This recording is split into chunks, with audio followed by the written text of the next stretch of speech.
mis hermanos, abrir la palabra del Señor en la segunda carta a los tesalonicenses. Segunda carta a los tesalonicenses. Estamos de alguna manera terminando, ya nos queda creo que un domingo más y estaríamos finalizando esta serie en segunda de Tesalonicenses, que en lo personal ha sido de tremenda bendición, de mucha instrucción de parte del Señor en muchos aspectos, cosas que hay veces que uno lee una carta y se pasa por alto y profundizando y metiéndose es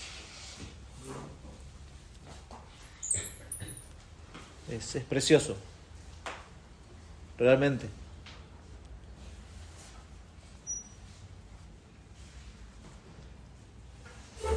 Bien, vamos a leer versículos 6 hasta el 15 del capítulo 3 de segunda de Tesalonicenses. Luego vamos a pedirle al Señor nos guíe en este tiempo. Dice versículo 6: pero os ordenamos, hermanos, en el nombre de nuestro Señor Jesucristo, que os apartéis de todo hermano que ande desordenadamente y no según la enseñanza que recibisteis de nosotros, porque vosotros mismos sabéis de qué manera debéis imitarnos, pues nosotros no anduvimos desordenadamente entre vosotros, ni comimos de balde el pan de nadie, sino que trabajamos con afán y fatiga día y noche para no ser gravosos a ninguno de vosotros, no porque no tuviésemos derecho, sino por daros nosotros mismos un ejemplo para que nos imitaseis. Porque también cuando estábamos con vosotros os ordenábamos esto: si alguno no quiere trabajar, tampoco coma. Porque oímos que algunos de entre vosotros andan desordenadamente, no trabajando en nada, sino entremetiéndose en lo ajeno. A los tales mandamos y exhortamos por nuestro Señor Jesucristo, que trabajando sosegadamente coman su propio pan. Y vosotros, hermanos, no os canséis de hacer bien. Si alguno no obedece a lo que decimos por medio de esta carta, a ese señaladlo y no os juntéis con él, para que se avergüence, mas no lo tengáis por enemigo, sino amonestadle como a hermano. Vamos a orar. Señor, gracias por tu palabra, gracias por tu consejo. Rogamos, Padre, que esta palabra tuya sea glorificada también en esta mañana, a través de la santificación de tu iglesia, a través de la salvación de aquellos que no creen, Señor, y todavía no tienen abiertos los ojos al Evangelio. Rogamos eso también, Padre, que tu Espíritu Santo obre de la forma que nosotros, a través de nuestras palabras humanas, muchas veces no logramos, no podemos modificar el corazón de nadie, ni podemos otorgarle la vida que solamente tú puedes darle, Señor. Rogamos que en esta mañana tú seas glorificado por medio de la exposición de tu palabra. Guíanos, ayúdanos. Permíteme humillarme. Cuida nuestros corazones.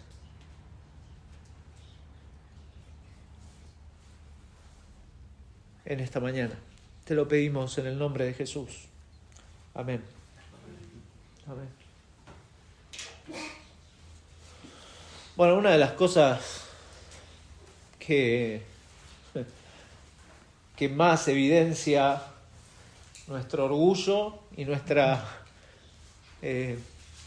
grado de pecaminosidad es sin duda el área laboral. El área laboral es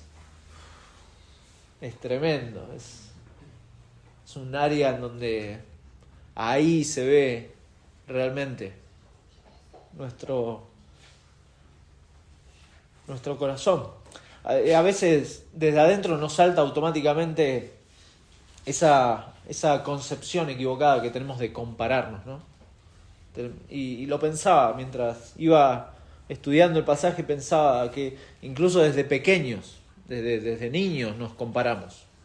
Nos comparamos con el que tuvo hermanos, el que fue hijo único, bueno, una bendición y una lástima.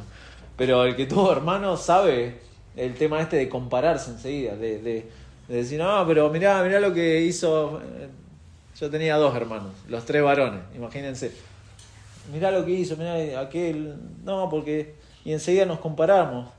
Yo recuerdo que con mis hermanos buscábamos eso, compararnos, competir, de alguna manera, a ver quién era el mejor hijo, quién se esforzaba por ganarse el favor de mis padres, y en una de esas algún premio que recibimos, ¿viste? Por hacer una cosa u otra. Y de alguna manera eso lo trasladamos, ¿no? a lo cotidiano. Y vamos creciendo y lo vamos trasladando. Y ahí indirectamente nuestro corazón nos lleva a hacer este tipo de comparación y de alguna manera a desvalorizar el trabajo de los demás. Nos lleva a eso. Siempre mi trabajo, y así lo pensamos, o por lo menos a veces me ha pasado, siempre mi trabajo es más difícil que el del otro. Es más esforzado, tengo más problemas, tengo más y más cosas que no, hermano, vos no podés entender mi trabajo, porque lo mío es mucho más difícil que el tuyo. Sin saber realmente. Y decimos, no, las presiones que yo tengo en el trabajo, no sabés. No sabés lo que es. Bueno, tampoco vos sabés cómo es mi área de trabajo. Y competimos, parece, con eso. Hasta pensamos, bueno, hermano, usted no entiende lo que yo sufro en mi trabajo. Y no sabemos realmente cómo sufre el otro. Y esa forma de evaluar las cosas no es correcta, porque no tenemos el enfoque correcto de lo que representa el trabajo. En la época del apóstol Pablo y de estos hermanos acá en Tesalónica, el trabajo manual con las manos, bueno, Pablo desarrollaba este trabajo, hacía tiendas, era menospreciado por aquellos que seguían, por ejemplo, la filosofía de los cínicos.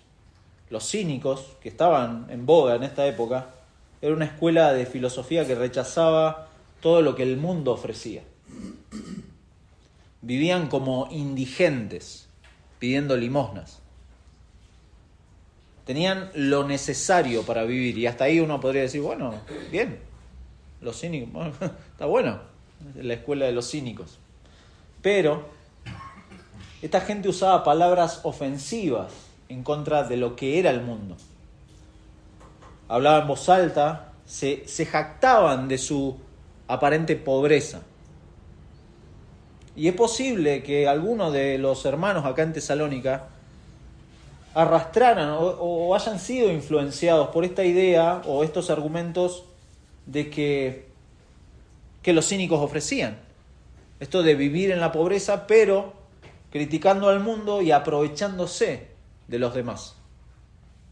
Pablo, de hecho, en la primera carta ya les ha hablado acerca de esto. En Primera de Tesalonicenses capítulo 5, versículo 12, les dice: os rogamos, hermanos, que reconozcáis a los que trabajan entre vosotros y os presiden en el Señor y os amonestan, y que los tengáis en mucha estima y amor por causa de su obra. Tened paz entre vosotros. También os rogamos, hermanos, que amonestéis a los ociosos, que alentéis a los de poco ánimo, que sostengáis a los débiles, que seáis pacientes para con todos. Mirad que ninguno pague a otro mal por mal. Antes cedid siempre lo bueno unos para con otros y para con todos. Esto ya Pablo lo ha mencionado, ha hecho una exhortación más general, y acá en esto que hemos leído es como más específico. Pablo quiere ser más específico y tratar el problema de ciertos miembros de la iglesia en Tesalónica que andan desordenados. Personas que causan problemas por no sostenerse a sí mismo con sus trabajos y por buscar además una especie de financiación a través de los hermanos. Entonces el apóstol da instrucciones sobre cómo manejar la situación, diciéndoles que se separen de estos y que no les den las provisiones para su vida, sino que los disciplinen y exhorten a hacer lo bueno, como la iglesia en general lo viene haciendo. Si bien el tema del pasaje parecería ser, y uno lo ha leído quizás muchas veces, y parecería ser el tema es, bueno, el trabajo. Es el tema del trabajo. Bueno, no del todo. En realidad la preocupación de Pablo acá, si usted lo lee detenidamente, es el desorden y la perturbación que provocaba esto dentro de la iglesia local. Esa es la preocupación de Pablo. Antes de esto, Pablo ha presentado un motivo de oración que de alguna manera marca la real preocupación de Pablo. Fíjese en versículo 1 del capítulo 3. Por lo demás, hermanos, orad por nosotros para que la palabra del Señor corra y sea glorificada, así como lo fue entre vosotros. Esta es la preocupación de Pablo. Y de hecho pide oración por esto. Entonces, ¿cómo la palabra de Dios va a correr y va a ser glorificada si hay ciertos miembros, que es lo que va a tratar ahora, que andan desordenados, no glorificando la palabra de Dios justamente? Por eso la idea de nuestro pasaje hoy es que la palabra de Dios y el testimonio del Evangelio no es glorificado en nuestras vidas cuando no trabajamos o cuando trabajamos mal, que esa es otra área, o cuando nos entrometemos en lo ajeno, que es lo que va a tratar Pablo también, y vivimos en forma egoísta y desvinculada de nuestra verdadera familia en la fe. La palabra de Dios y el testimonio del Evangelio no es glorificado en nuestras vidas cuando no trabajamos mal, nos entrometemos en lo ajeno y vivimos en forma egoísta y desvinculada de nuestra verdadera familia en la fe. Por eso Pablo acá primero va a presentar el problema. ¿Cuál es el problema? Versículo 6. En Primera de Tesalonicenses comienza de manera similar. Primera de Tesalonicenses 4, versículo 1 dice: por lo demás, hermanos, os rogamos y exhortamos en el Señor Jesús, que de la manera que aprendisteis de nosotros, cómo os conviene conduciros y agradar a Dios, así abundéis más y más. Y acá parece que usa la misma fórmula, pero os ordenamos, hermanos, en el nombre de nuestro Señor Jesucristo, que os apartéis de todo hermano, etc. La misma fórmula. Usa el lenguaje similar para pasar a una parte muy práctica. Les rogamos, les exhortamos y acá les ordenamos. Es una orden de parte de Pablo. Si bien está, si se fija usted, está suavizado con este término hermanos, porque es un término afectivo, hermanos, acá el indicativo es con la autoridad final del Señor Jesús, nuestro Señor Jesucristo, dice Pablo, en el nombre de nuestro Señor Jesucristo, es decir, el Señor de cada creyente. ¿Se da cuenta? Lo cantábamos recién, hasta que todos confiesen que Cristo es Señor. Y muchas veces nos olvidamos de eso, de que el Señor soberano, el Dios justo, que va a aplicar justicia, es un Dios de gracia, sin duda. Y su gracia es siempre evidente todos los días de nuestra vida. Pero eso no quita que yo abuse de esa gracia. Y entonces, el indicativo acá es que nuestro Señor Jesucristo ordena algo. El Señor de cada creyente. Lo que va a decir Pablo tiene bases en el señorío de aquel que, como dijo en capítulo 2, versículo 13, ha sido el que nos ha amado, nos ha escogido, nos ha salvado, nos ha santificado y nos ha hecho creer en la verdad. ¿Para qué? Para obedecerla. Por eso Pablo dice: os ordenamos, hermanos, en el nombre de nuestro Señor Jesucristo. Note cómo el estilo de vida del creyente tiene base y mérito en la obra regeneradora de Dios por medio del Evangelio. Entonces, esto hace sentido que esta orden, este mandato, tenga bases en el señorío de Cristo. Está bien que el Señor pida cosas y es correcto que sus hijos obedezcan. No hay que ser un gran teólogo para entender eso. El Señor manda, sus hijos obedecen. ¿Cuál es el mandato? ¿Cuál es la orden? ¿Cuál es el problema que ha surgido acá? Bueno, el problema es que hay personas que andan, en primer lugar, desordenadamente y en segundo lugar, no según las enseñanzas de los apóstoles. Andan en forma irregular, literalmente andan en ociosidad, andan perezosos. Eso significa desordenado. Literalmente una persona que no se somete a la disciplina y al orden.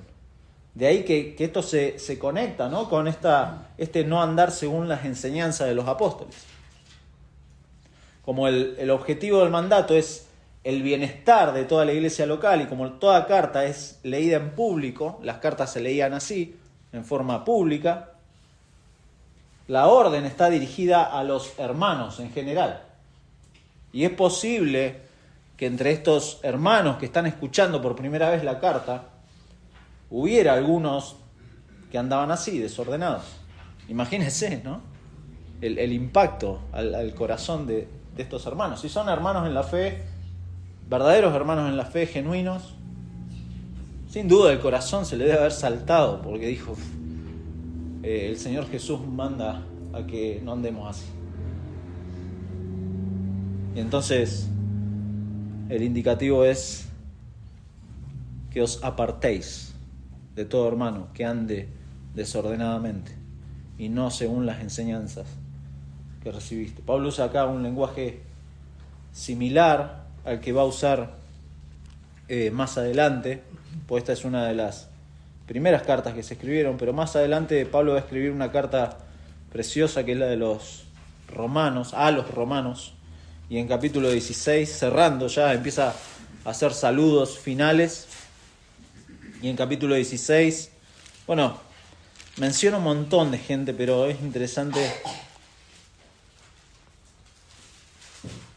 En versículo 16 dice, saludaos los unos a los otros con ósculo santo. Os saludan todas las iglesias de Cristo. Todas las iglesias de Cristo. Mas os ruego, hermanos, que os fijéis en los que causan divisiones y tropiezos en contra de la doctrina que vosotros habéis aprendido y que os apartéis de ellos. Porque tales personas no sirven a nuestro Señor Jesucristo, sino a sus propios vientres, y con suaves palabras y lisonjas engañan los corazones de los ingenuos. Porque vuestra obediencia, ahí está de nuevo, el Señor manda, los hijos obedecen, vuestra obediencia ha venido a ser notoria a todos, así que me gozo de todos vosotros, pero quiero que seáis sabios para el bien e ingenuos para el mal. En Romanos, obviamente, uno lee toda la carta, evidentemente eran personas que, si bien estaban entre los cristianos, no eran cristianos. Pero en Tesalónica es diferente, como vamos a ver en versículos 14 y 15. Acá es diferente. El mandato es el mismo, a mantener cierta distancia. Eso es lo que habla cuando dice apartarse, evitar el consejo o que su forma de vida confunda la vida de los que andan bien o de los que buscan andar ordenadamente. Esto es lo que pasaba en la iglesia de Tesalónica. Pablo estaba preocupado por el bienestar de la iglesia local y entonces les dice, bueno, apártense de todo hermano que ande así. No que no se junten, pero apártense en cuanto a las cosas que puede el hermano manifestar o decir, porque muchas veces las personas que andan desordenadamente, a la larga, si siguen viviendo de esa manera, empiezan a decir cosas no bíblicas y empiezan a manifestar pensamientos no bíblicos. Y eso es lo que Pablo quiere evitar, no según las enseñanzas que recibisteis de nosotros. Porque la vida desordenada es, bueno, como pasa normalmente, es más contagiosa. El pecado y el desorden en nuestra vida es mucho más contagioso que lo bueno. Y muchas veces se juega con esta permisividad de Dios y de los hermanos. Y muchas veces pasa eso, contagia y afecta la vida de la iglesia. La falta de disciplina, la falta de compromiso, el desorden en las prioridades en la vida, a la corta o a la larga llevan a un desorden que no solo me afecta en lo personal, sino que también afecta a mis hermanos. Y eso pasa. Y eso es lo que quiere evitar Pablo. Si usted recuerda, en 1 Corintios 12, Pablo usa una imagen preciosa acerca del cuerpo de Cristo. Y dice que somos miembros los unos de los otros. Y dice que nos debemos preocupar los unos por los otros, sabiendo que la situación de mi hermano, sea buena o sea mala, me va a afectar. Me va a afectar. ¿Por qué? Porque somos miembros del mismo cuerpo. Porque somos parte del cuerpo de Cristo, y como parte de un cuerpo, estos hermanos han recibido acá en Tesalónica las claras enseñanzas de los apóstoles en cuanto a la forma digna de andar como cristianos. Ya lo ha mencionado Pablo en la carta. Y entonces todo lo que sigue no debería sorprender a los hermanos. No los debería sorprender. Por eso les dice que os apartéis de todo hermano que ande desordenadamente y no según la enseñanza que recibisteis de nosotros. Versículo 7, porque vosotros mismos sabéis de qué manera debéis imitarnos. O sea, acá hay un lenguaje recordatorio. Pablo les está diciendo, ustedes saben cómo se tienen que conducir. Les hemos enseñado. Y ese es nuestro segundo encabezado. En primer lugar, el problema, Pablo lo presenta. En segundo lugar, los cristianos saben cómo deben andar. Versículo 7 al 10. Los cristianos sabemos cómo debemos andar. Hay cosas difíciles en la palabra de Dios, sin duda, que hay que estudiar con más profundidad, pero los cristianos saben lo que Dios quiere. Y no hay mucho, si el Señor lo manda, no hay mucho más que decir, que nos puede costar, que no es perfecta nuestra obediencia, etc. Pero el cristiano sabe lo que tienen que hacer. Si bien en 2.15 les dice, así que hermanos, estad firmes y retened la doctrina que habéis aprendido, sea por palabra o por carta nuestra. Pablo acá les está diciendo que recibieron la enseñanza en forma verbal o en forma escrita de parte de ellos, pero acá lo que principalmente Pablo les va a decir es acerca del ejemplo a imitar. Muy interesante. Es decir, no solo enseñaron o escribieron, sino que vivieron de esta forma entre ellos. Pablo está hablando de cómo vivió entre ellos, y ellos lo vieron. El afecto de Pablo y sus colaboradores por estos hermanos fue tal que, como leímos antes en Primera de Tesalonicenses, discúlpeme, lo voy a hacer pasear por Primera y Segunda, vaya y venga.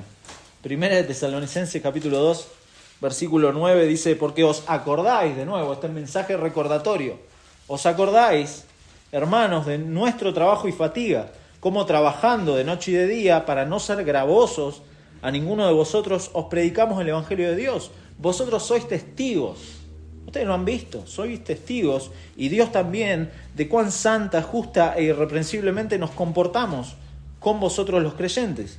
Así como también sabéis de qué modo, como el Padre a sus hijos, exhortábamos y consolábamos a cada uno de vosotros y os encargábamos, ahí está de nuevo, que anduvieseis como es digno de Dios, que os llamó a su reino y gloria. Por amor a los hermanos y al Señor y por su entrega al Evangelio, Pablo vivía de esta forma. Era su vida, era su preocupación. Y Pablo le dice a los filipenses, una iglesia cercana ahí a Tesalónica, Filipenses capítulo 2, versículo 3, les dice a los hermanos, nada hagáis por contienda o vanagloria, antes bien con humildad, estimando cada uno a los demás como superiores al mismo, no mirando cada uno por lo suyo propio, sino cada cual también por lo de los otros. Esto Pablo lo estaba viviendo. Haya pues en vosotros este sentir que hubo también en Cristo Jesús. Pablo lo había encarnado esto, y los tesalonicenses lo habían visto.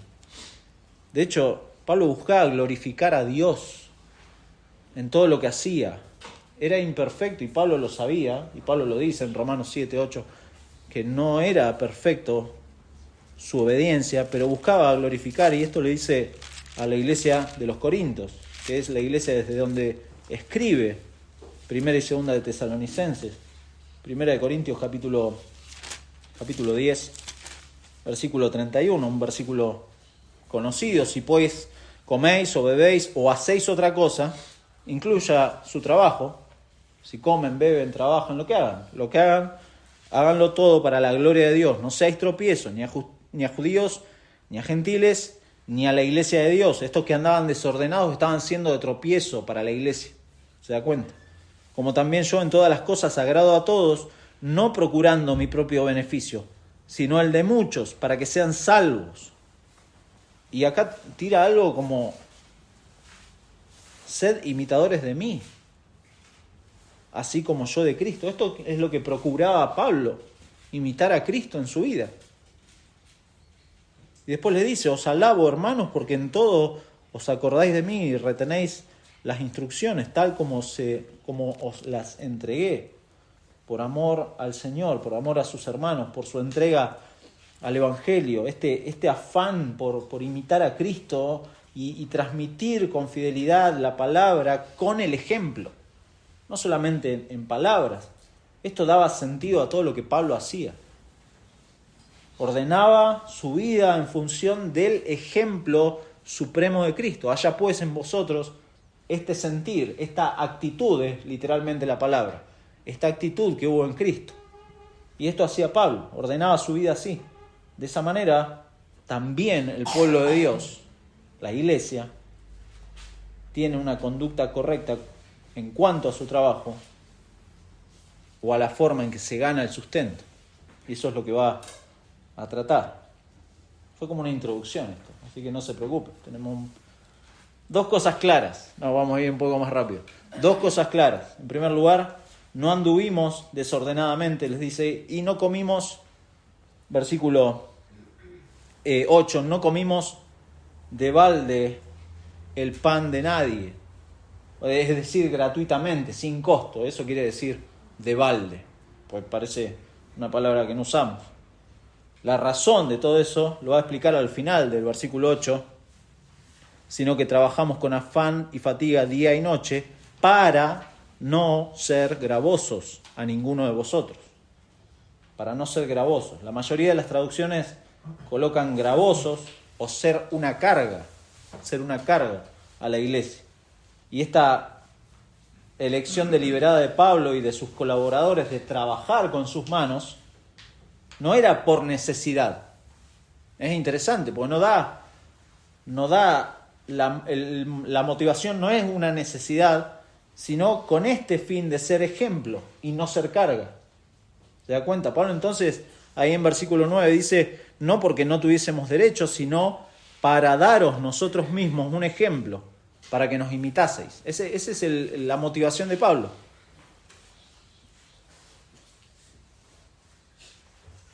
Pablo no quería dejar de vivir a Cristo y que los hermanos tomaran el ejemplo de Cristo en primer lugar.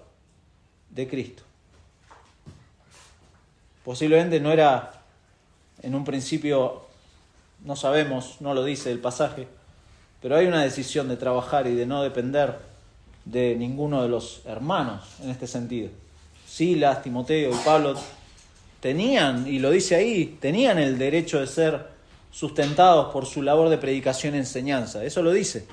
No porque no tuviésemos derecho, sino por daros nosotros mismos un ejemplo para que nos imitaseis. Pablo no niega el derecho.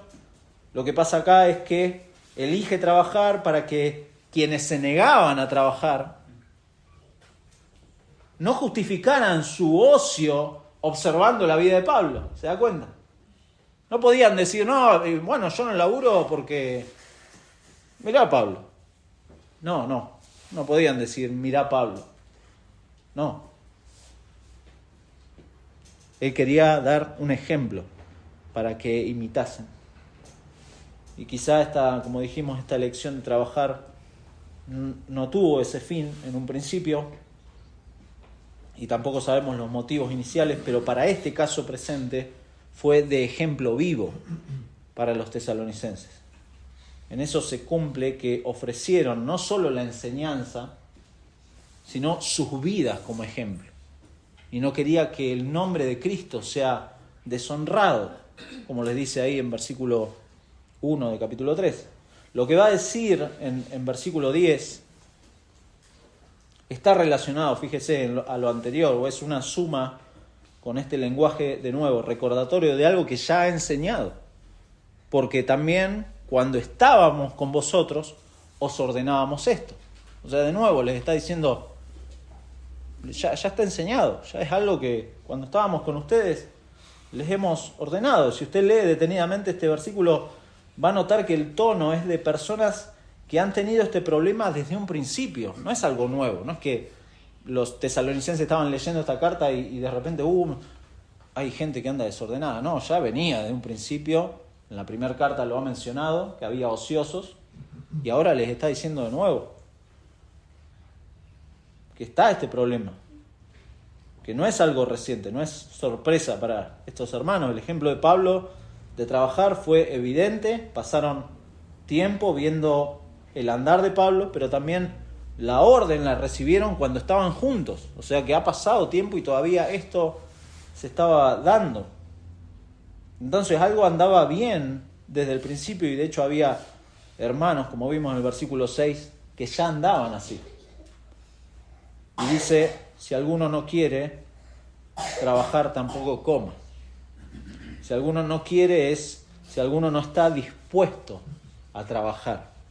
Si alguno no desea trabajar, tampoco coma. Y el tampoco coma lo de los demás. Porque está hablando de eso, de la vida en comunidad, la vida de la iglesia. No hay mucho más que explicar acerca de ese versículo, es muy claro. Que no quiere trabajar, tampoco coma. No hay mucho más. Vimos entonces el problema. Vimos en versículos 7 al 10 que los cristianos saben cómo tienen que andar, porque han sido enseñados, han sido ordenados. Se les ha dado ejemplos vivos con la vida de Pablo, con la vida del resto de los hermanos. Dijimos como idea que la palabra de Dios y el testimonio del Evangelio no es glorificado en nuestras vidas cuando no trabajamos, o cuando trabajamos mal, o cuando nos entrometemos en lo ajeno y vivimos en forma egoísta y desvinculada con nuestra verdadera familia en la fe. Y evidentemente algunos necesitaban ser instruidos sobre lo que tenían que hacer. Y ese es nuestro tercer encabezado. Hay cristianos que necesitan ser instruidos sobre lo que tienen que hacer. Fíjese, Pablo repite acá y resume de alguna manera el peligro y la exhortación que hizo desde el principio. Pero fíjese con un detalle. En lugar de hablar a toda la comunidad, cambian acá los pronombres. Muy interesante, para dirigirse a quienes estaban produciendo el problema del ocio pecaminoso. Fíjese, versículo 11. Porque oímos que algunos de entre vosotros andan desordenadamente, no trabajando en nada, sino entremetiéndose en lo ajeno. A los tales, ahí está de nuevo el pronombre, a los tales mandamos y exhortamos por nuestro Señor Jesucristo que trabajando sosegadamente coman su propio pan. ¿Se da cuenta? Pablo en un principio le hablaba a toda la iglesia, pero acá está empezando a ser como más puntual en las personas que, versículo 11, andan desordenadamente. Interesante. Por una fuente que acá desconocemos, Pablo acá nos dice que oímos de algunos, ¿de dónde lo oyó Pablo? No sabemos. Posiblemente lo más seguro es que fuera el mismo Timoteo, quien en la primera carta, recuerdan, le trajo un informe de la iglesia, un informe del amor, del cariño de los hermanos, de la firmeza de la iglesia, pero posiblemente con matices de estos inconvenientes. Y el hecho de que dedique, muy interesante esto, porque Pablo dedica una sección amplia de esta carta, y hacia el final de esta carta deja en claro que Pablo está preocupado por un tema que está afectando a la iglesia. No es un tema menor. El problema no es simplemente que estas personas estuvieran sin trabajar, que estuvieran ociosas, sino que estaban perturbando a la iglesia. Y ese era el problema. Estaban entremetiéndose en lo ajeno. Estaban de metiche. ¿Se das cuenta? Parece gracioso lo que Pablo está comentando acá, pero es grave lo que está pasando. Como es costumbre en Pablo, parecería que a Pablo le gustaba jugar con las palabras, un juego de palabras.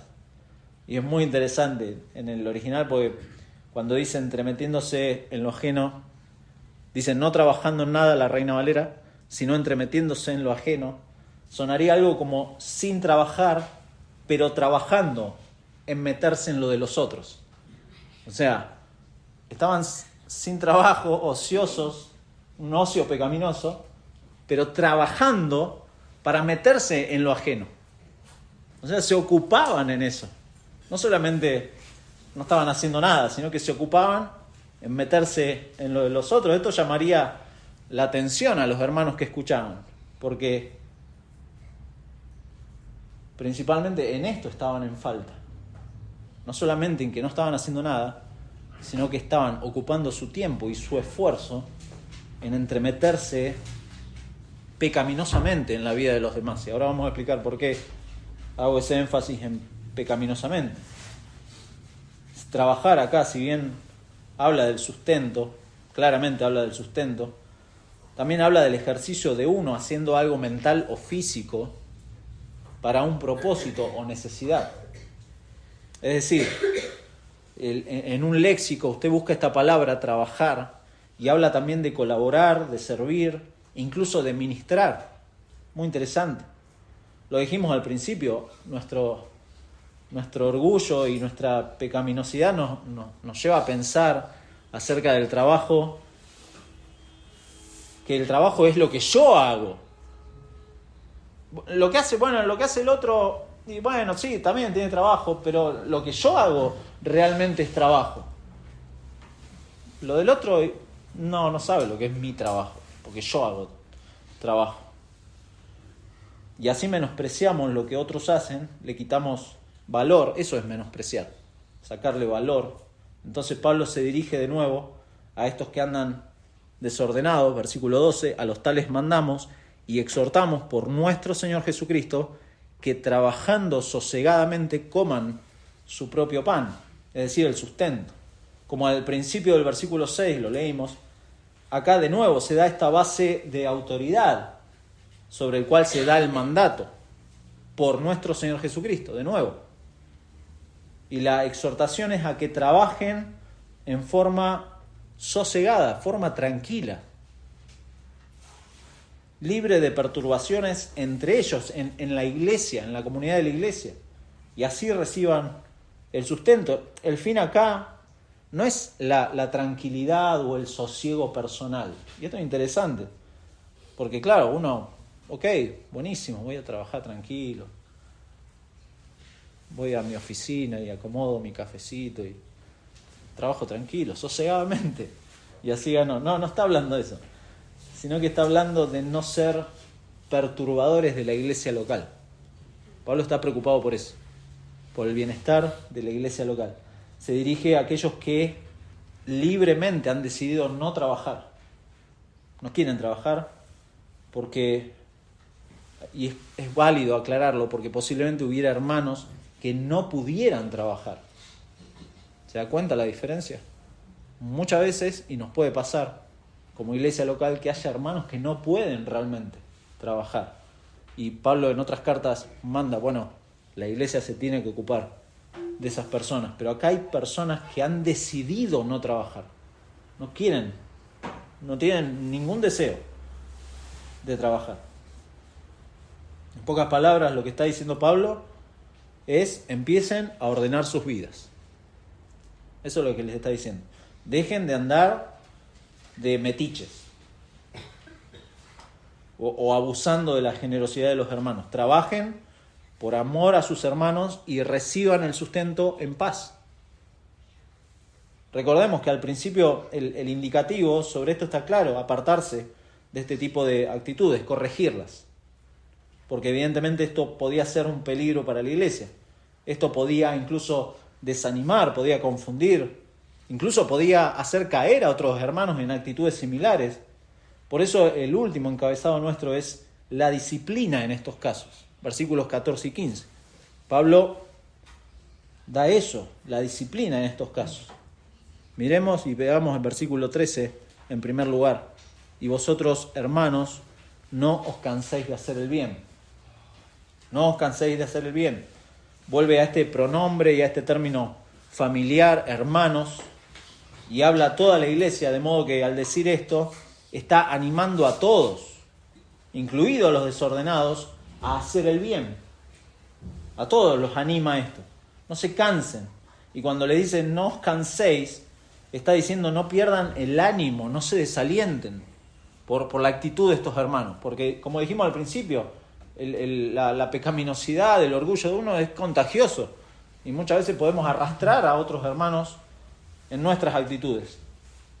Y acá le dice Pablo, no se cansen, no se desanimen, no se desalienten, sigan haciendo el bien que vienen haciendo. Porque la iglesia de los tesalonicenses se estaba manejando bien. De hecho, Pablo los halaga, ora por ellos, se alegra delante de Dios por estos hermanos. Y acá les dice, no se cansen, no pierdan el ánimo. Va a haber problemas, pero no pierdan el ánimo, sigan haciendo el bien que están haciendo. Algo similar, y usa la misma palabra Pablo en la carta a los Gálatas, pasaje conocido, Gálatas capítulo 6, versículo 1, le dice, hermanos, si alguno fuere sorprendido en alguna falta, vosotros que sois espirituales, una aclaración ahí, un paréntesis, esta gente cuando dice vosotros que sois espirituales le está hablando a toda la iglesia, no es que está diciendo a ustedes que son más espirituales, no es que hay gente más espiritual en la iglesia que otra, no, vosotros que sois espirituales le está diciendo a todos los creyentes, restauradle con espíritu de mansedumbre, considerándote a ti mismo, no sea que tú también seas tentado, sobrellevad los unos las cargas de los otros y cumplid así la ley de Cristo, porque el que se cree ser algo, no siendo nada, a sí mismo se engaña. Así que cada uno someta a prueba su propia obra, y entonces tendrá motivo de gloriarse solo respecto de sí mismo y no en otro, porque cada uno llevará su propia carga. El que es enseñado en la palabra, haga partícipe de toda cosa buena al que lo instruye. No os engañéis, Dios no puede ser burlado, pues todo lo que el hombre sembrare, eso también segará, porque el que siembra para su carne, de la carne segará corrupción, mas el que siembra para el Espíritu, del Espíritu segará vida eterna. Versículo 9. No nos cansemos, pues de hacer bien, porque a su tiempo segaremos si no desmayamos. Así que, según tengamos oportunidad, hagamos bien a todos y mayormente a los de la familia de la fe. Esta familia de la fe, acá en Tesalónica, posiblemente estaba siendo desalentada o estaban perdiendo el ánimo frente a esta actitud desordenada de algunos. Pablo entonces no solo los anima a seguir andando bien, en forma digna del llamado del Señor, sino que les da indicaciones claras de disciplina en estos casos, que son los versículos 14 y 15. Dijimos que la palabra de Dios y el testimonio del Evangelio no es glorificado en nuestras vidas cuando no trabajamos, cuando trabajamos mal, cuando nos entrometemos en lo ajeno, pero también cuando vivimos en forma egoísta y desvinculada nuestra vida de nuestra verdadera familia en la fe. También podríamos mencionar lo opuesto. Glorificamos el nombre de nuestro Señor, le honramos cuando con temor nos manejamos en nuestra familia espiritual en casos que ameritan disciplina. Y eso es lo que presenta Pablo acá, un caso de disciplina, porque la iglesia, mi hermano, no es un club social, lo decimos y siempre lo decimos. No es un club social en donde uno participa de actividades, forma parte de una membresía social, en donde uno tiene un carnet y como un club de fútbol. No nos reunimos en un comité solamente para decidir cuestiones financieras o los programas de las actividades. La iglesia no es eso. La iglesia es, como Pablo dice, es el cuerpo de Cristo y es una familia, columna y baluarte de la verdad. Si alguien se negaba acá en forma recurrente, obstinada, a obedecer a lo que Dios, por medio de Pablo, está indicando, había pasos que dar. Hay pasos para dar. ¿Qué es lo que dice ahí? Versículo 14. Si alguno no obedece a lo que decimos por medio de esta carta, a ese señaladlo y no juntéis con él para que se avergüence.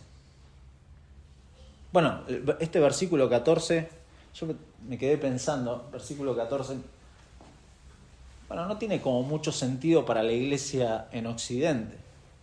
Fíjese, porque dice, si alguno no obedece a lo que decimos por medio de esta carta, a ese señaladlo y no juntéis con él para que se avergüence. Si esto uno lo aplica literalmente en la iglesia actual, uno diría, bueno, está bueno. Si alguno no obedece, se anda desordenadamente, nadie se junta con él. Y bueno, a los cristianos actuales les gusta eso, como aislarse, y está bien que no se junten conmigo, no me importa. Como que no le importa al cristiano actual. Pero en esta época era algo grave lo que Pablo está diciendo. El honor y la vergüenza eran valores básicos de la sociedad del primer siglo. Entonces cuando Pablo dice, señálenlo, obsérvenlo, eso está diciendo, y no juntéis con él para que se avergüence, está diciendo algo que el cristiano del primer siglo lo entendía bien. El honor y la vergüenza, aislar a una persona de esta manera, evidentemente iba a llevar a la vergüenza. Señalar a alguien habla de tomar nota, de observar, de un proceso de rendición de cuentas, de cómo se maneja esta persona en su vida. Si esta persona es un verdadero creyente, ante esta presión del aislamiento, iba a llegar al arrepentimiento, naturalmente. De hecho, la disciplina en la iglesia tiene esa función de arrepentimiento y de restauración del hermano. Y si es un verdadero creyente, eso se va a dar naturalmente, un proceso natural. De alguna manera, Pablo acá está cumpliendo con los pasos de Mateo 18. ¿Lo recuerdan? La disciplina de Mateo 18. Pero Pablo no ha llegado al paso final. Para los que no están familiarizados, vamos a Mateo 18, un segundo. Mateo 18, versículo 15. Por tanto, si tu hermano peca contra ti, ve y repréndele, estando tú y él solos. Si te oyere, has ganado a tu hermano. Mas si no te oyere, toma aún contigo a uno o dos, para que en boca de 2 o 3 testigos conste toda palabra. Si no los oyere a ellos, dilo a la iglesia, y si no oyere a la iglesia, tenle por gentil y publicano. Pablo no había llegado a este punto de tratar a las personas como gentil y publicano, como un enemigo, como dice acá en Tesalonicenses, sino que les dice, no lo tengáis por enemigo, sino amonestadle como hermano. Amonestadle como hermano.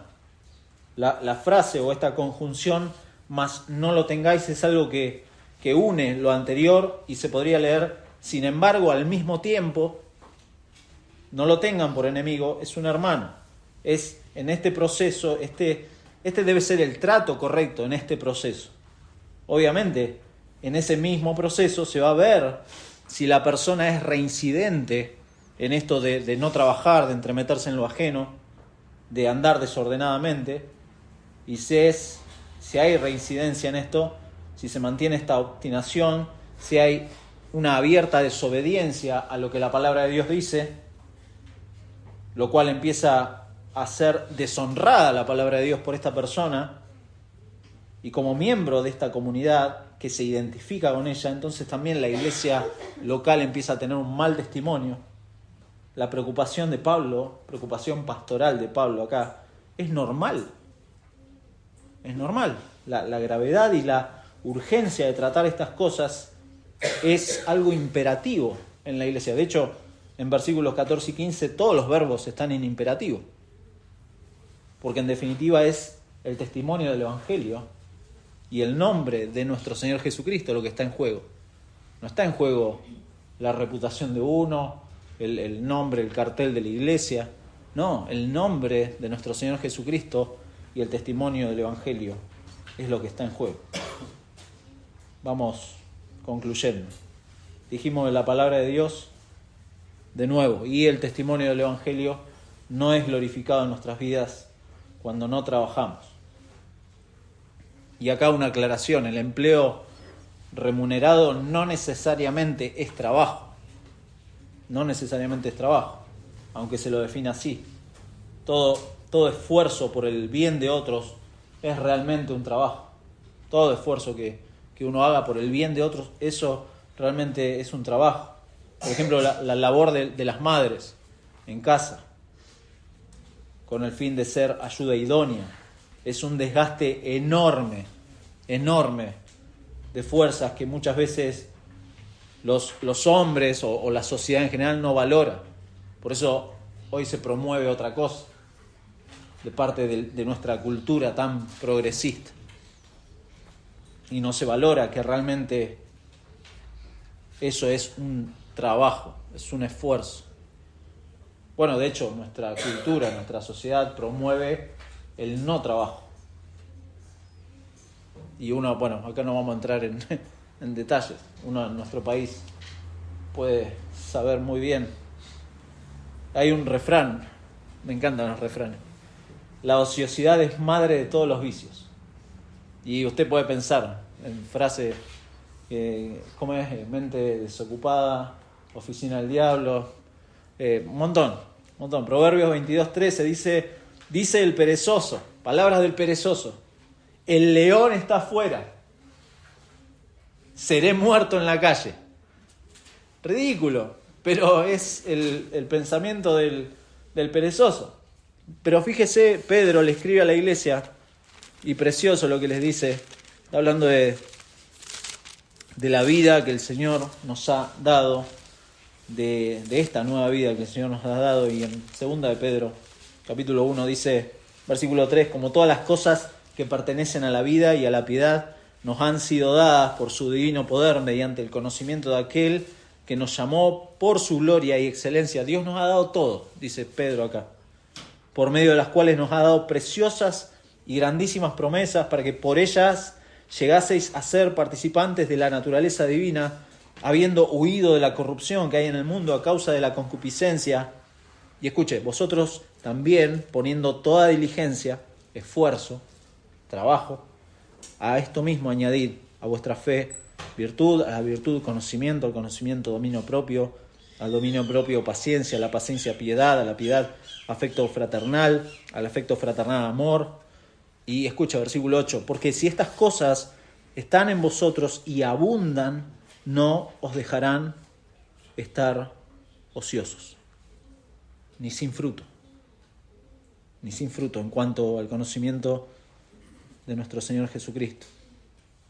Versículo 10, por lo cual, hermanos, tanto más procurad hacer firme vuestra vocación y elección, porque haciendo estas cosas no caeréis jamás. Interesante, porque la firmeza del creyente es evitar esta ociosidad pecaminosa también. Hay que evitar esto. Por eso el Evangelio es glorificado en nuestras vidas cuando nos esforzamos, cuando somos diligentes, no cuando no trabajamos. O como dijimos, trabajamos mal. Y acá una serie de preguntas. ¿Cómo es usted, hermano, en el trabajo? Bueno, yo voy y laburo. Ok. ¿Cuántas horas de trabajo tiene su trabajo? Bueno, tiene 8 horas. ¿Trabaja las 8 horas? No, bueno, soy eficaz y puede que en algunos tramos de mi trabajo logre en menos tiempo lo que tengo que hacer, y entonces me quedan huecos o tiempos libres. Ok, puede pasar y está bien. Esos tiempos libres, ¿a qué lo dedica? ¿Qué hace en los tiempos libres? ¿Con qué fin trabaja? ¿Cuál es el fin de su trabajo? ¿Solamente suplir sus deleites, acumular pecaminosamente para cosas sin fruto? ¿Ora a Dios por sabiduría acerca de cómo manejar su tiempo en el trabajo, sus finanzas, su tiempo en el trabajo que ha elegido le está impidiendo glorificar a Dios con su vida y priorizar las cosas del Señor. Eso es trabajar mal. Y quizá uno necesita la gracia del Señor para ordenar esas cosas. Bueno, lo otro, cuando dijimos nos entrometemos en lo ajeno, eso quizás un poco es otro nivel, ¿no? Cuidado, porque esto puede pasar incluso estando aparentemente ocupados y trabajando.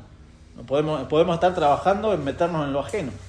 Y los argentinos somos expertos en entrometernos en lo ajeno, con nuestras propias opiniones. Somos, como decimos cuando vemos fútbol, somos todos técnicos de fútbol y sabemos de todo. Increíble. El argentino no domina el mundo porque no quiere, pero esto es diferente. Esto de las propias opiniones es diferente a que un hermano se me acerque con un consejo bíblico. Si en mi vida Cristo no está siendo glorificado, eso no es ser entrometido, eso es amor de parte de un hermano. Cuando viene y me dice, hermano, esto, aquello, en amor.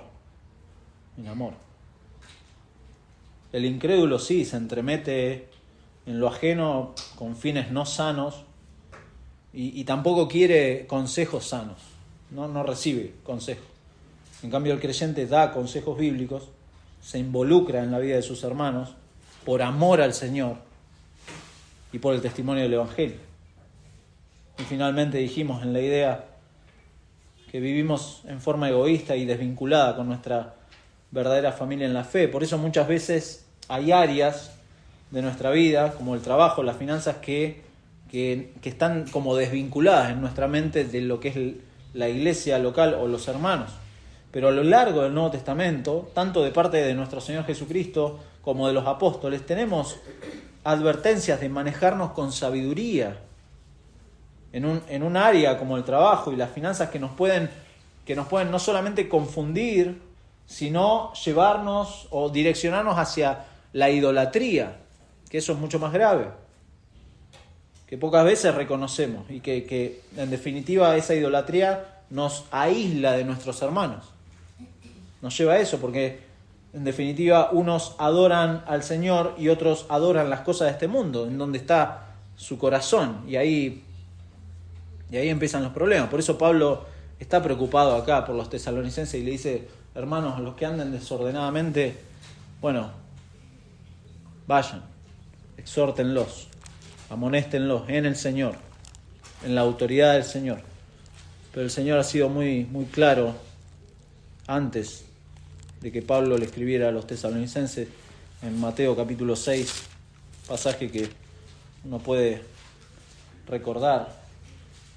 Dijimos que el creyente adora al Señor, ama al Señor y va a buscar ordenar su vida en función del ejemplo del Señor en primer lugar. Haya pues en vosotros este sentir, esta actitud que hubo en Cristo. Mientras otros ponen su corazón en otras cosas, el creyente no. Por eso el Señor dijo en Mateo 6, versículo 19, no os hagáis tesoros en la tierra. Trabajen, sí, pero no os hagáis tesoros en la tierra. Acá está el equilibrio que el Señor ha puesto acerca de esto, donde la polilla y el orín corrompen, donde ladrones minan y hurtan. Acá puede usted agregarle donde gobiernos suben y bajan y les va a arruinar su economía. Por eso no os hagáis tesoros en la tierra, sino haceos tesoros en el cielo, donde ni la polilla ni el orín corrompen y donde ladrones no minan ni hurtan, porque donde esté vuestro tesoro, allí estará también vuestro corazón. Versículo 24, y ahí es como que aclara todo. Ninguno puede servir a dos señores. Sí, trabajen, esfuércense, coman su propio pan sosegadamente, pero no conviertan el trabajo en una idolatría que los lleve a estar sirviendo a otro Señor que no sea nuestro Señor. ¿Por qué? Porque el Señor Jesús dijo, ninguno, y en el original ninguno, es ninguno. Ninguno puede servir a dos señores, porque o aborrecerá a uno y amará al otro. Es decir, si su trabajo es un ídolo, mi hermano, destrúyalo, porque evidentemente es evidencia de que no está amando al Señor. Y muy posiblemente, si el trabajo es ídolo en su vida,